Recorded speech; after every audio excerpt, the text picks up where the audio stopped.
भाग घेतलेला आहे आपण. पाठीमागच्या भागात बघू शकता डिझाईन आहे, तर व्यवस्थित डिझाईन येण्यासाठी आपल्याला बघा व्यवस्थित स्टिचिंग करावं लागेल. तर कमरेच्या बाजूने अगोदर आपल्याला टिप मारून घ्यायची आहे. कमरेच्या बाजूला टिप मारून घेतली अस्तरला आणि मेन फॅब्रिकला की त्याच्यानंतर आपल्याला फोल्ड करून वरतून दाब टिप देऊन घ्यायची आहे. वरच्या बाजूने दाब टिप देऊन झाल्याच्या नंतर राहिलेले तिन्ही चारही भाग गळ्याचा वगैरे मुंड्याचा सगळे भाग अस्तर आणि मेन फॅब्रिक आपल्याला जॉईंट करून घ्यायचं आहे. आणि व्यवस्थित जॉईंट करत असताना दोन्ही हाताने आपलं जे कापड आहे खालचं आणि वरचं व्यवस्थित करून घ्यायचं आहे, जेणेकरून खालच्या बाजूला किंवा वरच्या बाजूला कुठेही झोळ पडू नये आणि ब्लाऊजची फिनिशिंग जाऊ नये यासाठी व्यवस्थित हलक्या हाताने व्यवस्थित करत आपल्याला हे असं टिप मारून घ्यायची आहे. आणि एक्स्ट्राचं जे फॅब्रिक आहे तर ते सगळं कट करून घ्यायचं आहे. तर हे बघा व्हिडिओमध्ये मी दाखवते अशा प्रकारे आपल्याला सगळं कापड कट करून घ्यायचं आहे.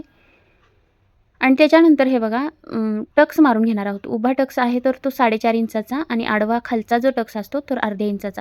तर हे बघा डिझाईन एकदम बरोबर मध्यावर आलेली आहे.